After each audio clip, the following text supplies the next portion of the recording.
Glória a Deus. Saúde os amados irmãos com a paz do Senhor Jesus e a todos os amados ouvintes com um bom dia de salvação. Quero deixar apenas um versículo da palavra de Deus que está no Evangelho de Marcos, no capítulo 3, verso 25.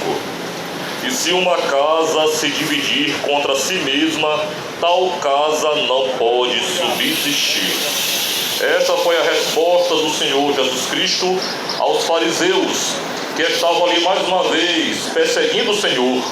estavam mais uma vez ali se levantando contra o Senhor, estavam mais uma vez ali fazendo coisas para tentar de alguma forma conseguir matar o Senhor Jesus Cristo, tentar de alguma forma achar algum erro, algo para que de certa forma eles pudessem sim cumprir com a sua missão de levar o Filho de Deus para ser crucificado. Mas acima de tudo isso, o pior de tudo, aqueles homens estavam ali também blasfemando contra o Senhor Jesus, porque diziam que ele expulsava os demônios pelo príncipe dos demônios, Beelzebul. Ou seja, eles estavam ali acusando o Senhor Jesus Cristo de ter um espírito maligno e de compactuar com este espírito maligno.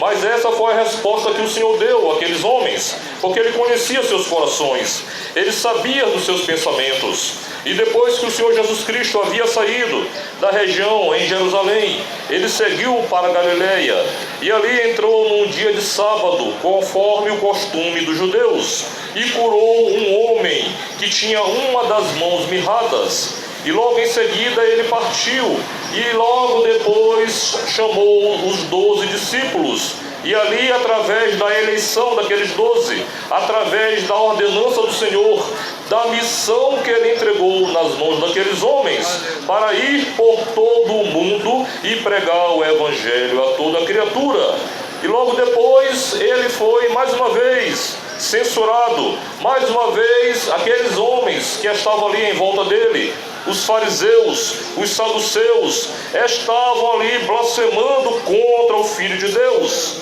Então, meus queridos, ele dá essa resposta e fala que o reino dividido contra si mesmo não pode subsistir, e uma casa dividida contra si mesma não pode subsistir. E nesse texto aqui mencionado, eu quero enfatizar que uma casa dividida contra si mesma, vocês conhecem, vocês sabem, nós estamos falando não somente da casa espiritual, não somente das pessoas, que cada um é responsável pela sua vida espiritual, cada um tem um espírito que habita nele, cada um tem uma alma que habita nele. E a gente vê nos últimos dias, esses últimos fatos que têm ocorrido, é só você olhar na televisão, é só você olhar na internet, é só você olhar nas redes sociais, quantas e quantas famílias estão sendo destruídas, porque infelizmente há a ação maligna na vida dessas pessoas, dentro dos seus lares, casas que estão sendo divididas, casas que estão sendo aí arruinadas, casas que estão sendo aí destruídas, porque existe uma ação maligna que está ocorrendo dentro desses lares.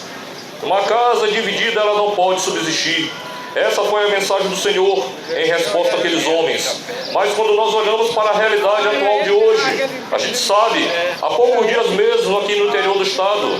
eu fiquei chocado com aquela cena, com aquela notícia que eu soube,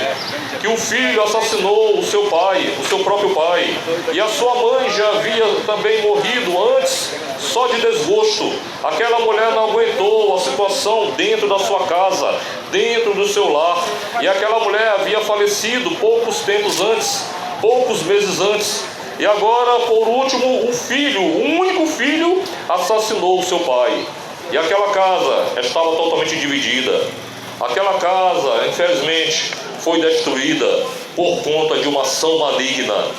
E o Senhor Jesus Cristo fala aqui, meus queridos, você conhece quantas pessoas que vivem nos seus lares, que não se entendem mais,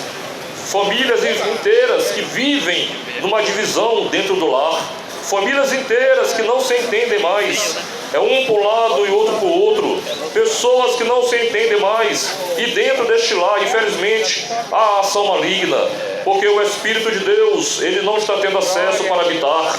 O próprio Senhor Jesus Cristo fala em Mateus capítulo 7, verso 24: todo aquele, pois, que escuta estas minhas palavras e as pratica, compararei ao homem prudente que edificou a sua casa sobre a rocha, e desceu a chuva, e correram os rios, e sopraram os ventos, e combateram aquela casa, e não caiu, porque estava edificada sobre a rocha. A rocha é Jesus Cristo. Quando você tem a sua casa edificada,